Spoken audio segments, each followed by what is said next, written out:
Redmi note 9 on అవ్వట్లేదని customer మన షాపుకు రావడం జరిగింది. ప్రాబ్లం ఫైండ్ అవుట్ చేసిన తర్వాత CPU కంప్లైంట్ ఉంది. CPU ఓపెన్ చేసి బ్లాక్ లిస్ట్ నీట్గా రిమూవ్ చేసేసి, బోర్డుకున్న బ్లాక్ లిస్ట్ కూడా నీట్గా రిమూవ్ చేసేసి, CPU రీబాల్ అయిపోయిన తర్వాత బోర్డు ఫిక్స్ చేయడం జరిగింది. ఫిక్స్ చేసిన తర్వాత కూడా మొబైల్ సేమ్ ఆటో రీసెట్ కంప్లైంట్లో ఉంది.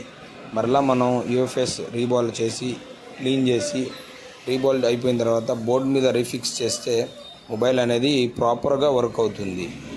ఇటువంటి కంప్లైంట్స్ రిపీట్ అవ్వడానికి కారణం CPU ఓవర్ హీట్.